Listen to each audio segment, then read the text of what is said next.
Hi everybody, again, it's Miss Delgado. So today's lesson is about portrait photography. I wanted to start by just reading one little poem and showing you this book here. It's called The Best Part of Me.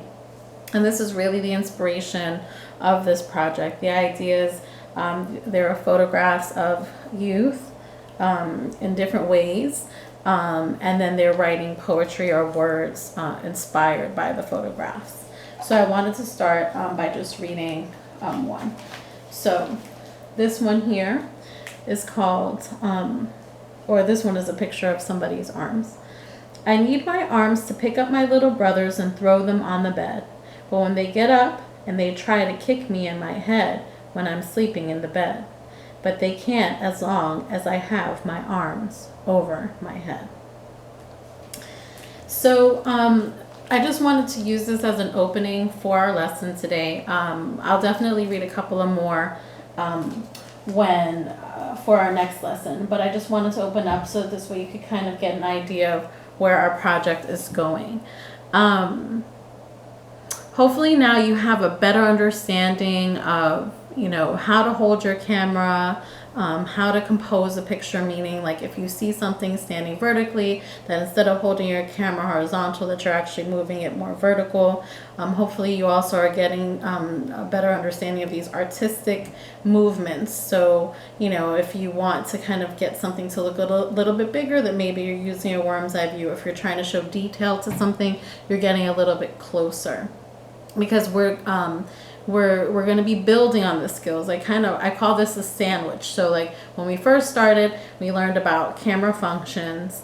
So that's like the first slice of the bread. And then we learned about composition, which is like a really big chunk of photography. So that's like all the meats, right? The meat of the sandwich. Or if we're thinking about a burger, it's like the burger. And now we're going to be talking about these extra things. And so portrait photography is just a build on composition. So it's a skill in itself, but without composition, we can't create an interesting portrait. Okay.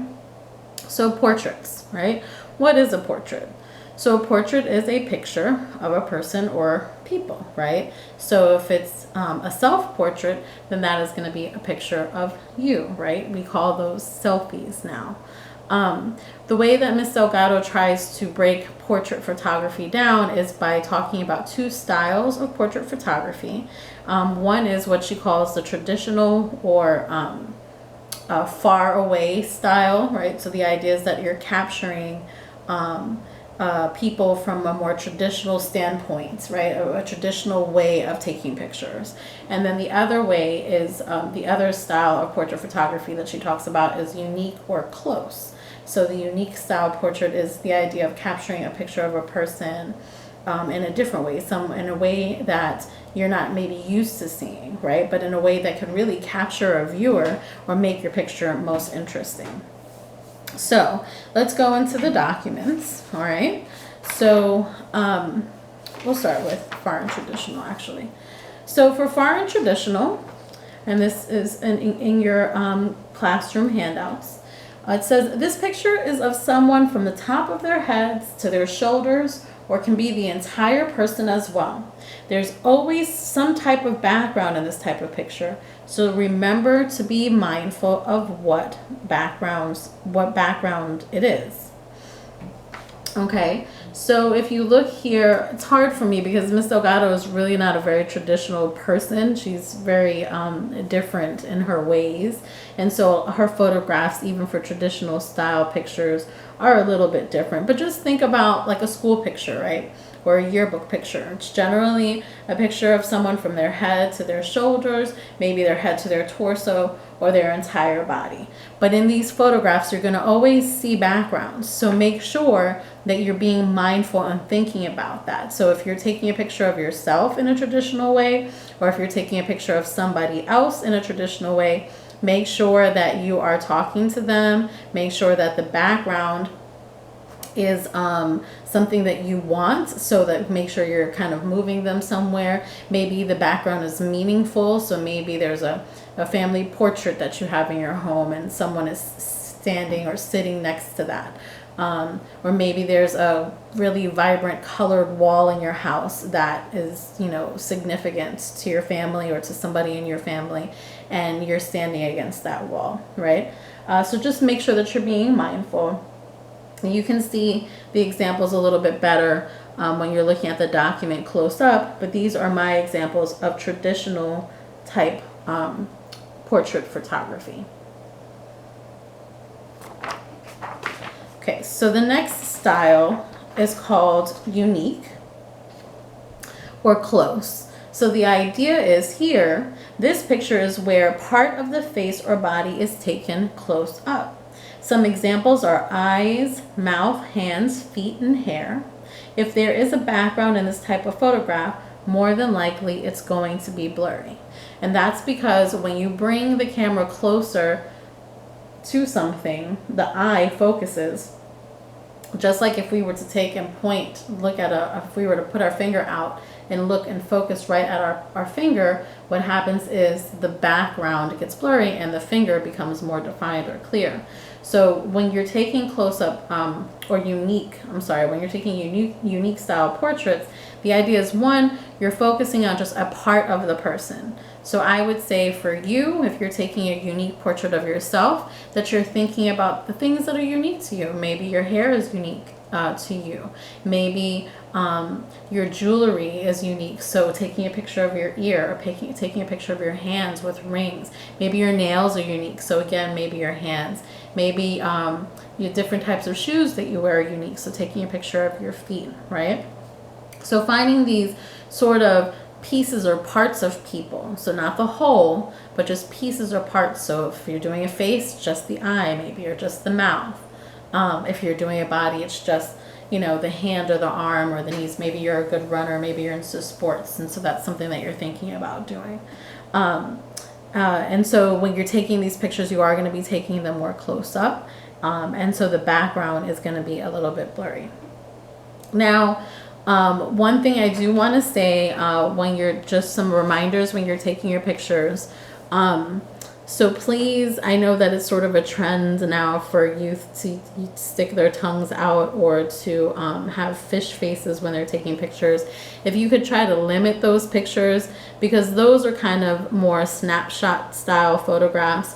We're looking for pictures that are more refined, something that's definitely more artistic in nature, because remember, these pictures hopefully will be chosen for a final exhibit, to be viewed in a final exhibit in Chicago. So we want to kind of think about that. So not saying that you can't do that for fun, but just be mindful that not every single picture is like that.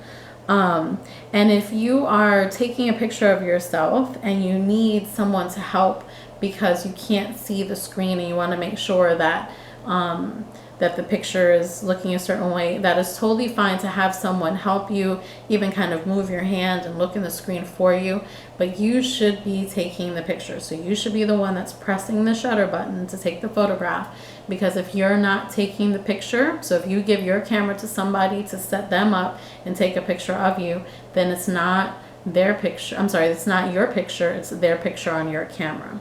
So really be mindful of that. So there's a lot of trial and error that's going to happen here, especially today or when you're doing this lesson throughout the week, because it's different, it's new, and it's a little bit more challenging because now you have to think about all these things, right? How you're holding your camera, your backgrounds, and then the subject matter. So what's inside of the photograph and how are you going to set that up? How are you going to have someone help you to do that? But it is very possible, and I'm excited to see what you guys come up with. So let's go into our photo scavenger hunts checklist. And so I'm just going to kind of read it out to you. So I kept the paragraph the same at the top, but what I'd really like for you to be mindful of is that if you are looking around in your home, be mindful of things that have meaning, right? So maybe there's a favorite chair, maybe there's a favorite space in your home, maybe there's a favorite part of your home on the outside, right? So thinking about these spaces when you're taking these portraits, I think is really very important. If you decide to go on a photo walk, maybe walk to a special place in your community, to capture some of these photographs, so that these these photographs are not only meaningful because they're pictures of you or a picture of somebody that you care for that is special to you, but also because of the space, right? So the background, if it's included, or whatever is within that photograph outside of the person, is something that has meaning or connection as well. So it says that these are the 5 following pictures that I'd like for you to take. A unique style portrait of yourself. Okay, so that piece or part of you, not the whole of you, the piece or part of you. A bird's eye view of your feet. And if you think about it, you've kind of been taking these sort of pictures already, but just trying to make more connection and seeing how your skill is building. A worm's eye view of you. A traditional style portrait of someone in your home. So this is that whole person concept. So either their head to their neck, their head to their torso, or all the way down, a traditional style portrait of somebody. And then the last one is a close-up of your hand holding something special. So if you remember, this was pretty much a type of picture that you were asked to take, I think your first photo assignment, but hopefully again, this is now 3 days into our residency, so your skill is building. So maybe the object or thing that you're holding in your hand is a little bit more significant or meaningful. Maybe you're thinking more creatively about your background and what that looks like when your hand is outstretched holding, right? So what do those things look like? And so then I gave you some reminders again. So remember to think and ask yourself these questions. Is this a unique or a traditional portrait? So what does that mean? Like my backgrounds and what it is that I'm trying to capture of the person. Am I trying to capture a whole person or a part of them? Will it have backgrounds? If yes, are they meaningful, right? Or are the backgrounds distracting to what it is that you're trying to capture? How am I holding my camera? So think about, these are all composition things. These are things to be thinking about. This is that skill building that I was talking about. Did I talk to my subject? That was a reminder from last week as well. So are you talking to the person that you're trying to capture in the image? And if you are trying to take a picture of yourself and you need that person's help to hold, to kind of move your hands or show in the screen so they can see what it is in the screen, what it is that you're verbally asking them to show, make sure that you are the person, though, that's pressing the shutter button and it's not them. You're not handing them your camera to do all of these things for you and take the picture. You need to be the person that's taking the picture. And then I also wrote, please limit tongue and fish faces for any self-portraits. So here are my examples. So I think I've used this picture before, but a unique style portrait of you. So this is my hand, and this is a ring that was special to my dad that I had on, and that was the purpose of this picture and why I took it. A bird's eye view of my feet, right here. A worm's eye view of you. So the idea with the worm's eye view, just to kind of help you, it's pretty much just turning the camera on you. So you turn the camera on and you're turning it towards you, so that this way you're getting a worm's eye view. Okay, and that can be in any way. It could be a worm's eye of your eye, it could be a worm's eye of your nose. If you do that, make sure it's clean, or it could be your whole face.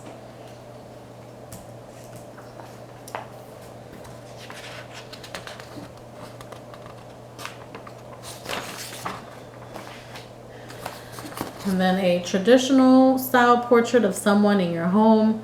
So again, my traditional pictures are never really traditional. This is a portrait that I took of a Muslim person during the time of Freddie Gray. And what I loved is that you could see his hijab. You could also see that he had a sign that said Muslims support Freddie Gray. And even though there is background in this picture, I like that it has the news in there, right? So it's showing kind of the commotion and the things that were happening during that time. So this was my example of a traditional style portrait. And then the last one is a close-up of your hand holding something special. So these are objects that were related to my dad. This is actually part of the same series of that hand picture with the ring. And so this was actually my cousin's hands holding these items, and the background is actually the Brooklyn Bridge. So I was trying to be really mindful with all of the things that were in the picture, even though the background is blurry. So for lesson extensions, I did something a little different this time. I actually gave you some links of local Baltimore portrait photographers, and I asked that you click on those links and look at them to kind of inspire you and give you some idea of how you could maybe take your photographs and take your pictures. So that was our lesson on portrait photography. I hope that you were able to gain something from it. Remember that the idea of traditional is getting that whole person, or that kind of part of person sort of looking at the camera. Maybe sometimes not, but it's the idea of getting this whole person, and there's a lot of background that's included. So thinking about your background with unique style, it's about the piece or part of somebody that's really significant to them, that can tell a story without seeing their whole face, right? So just seeing the hands, what story can be told. Seeing the feet, what story could be told. Seeing the eye in this portioned way, what story can be told. Remember when you're done to make sure that you choose out of all of the photographs that you take, that you bring them down to only 5. And then you choose your top 3, the ones that are your most favorite, to write down on your day 3 lists. And then you also do that on your Google Doc to turn in your assignments. Please don't rush through this. It's Wednesday, so you've got Thursday, Friday, Saturday, Sunday, Monday, Tuesday. We're going to be doing a lesson on Friday, but Friday is just a little bit more of extra picture taking and sort of learning how to edit through. So it's not really going to be as an in-depth of an assignment. It's almost just kind of like a continuation of what you're already doing right now. So really just take your time and be thoughtful and meaningful about your pictures, okay? And always remember, most importantly, to have fun and be creative, okay? See you later, guys. Bye.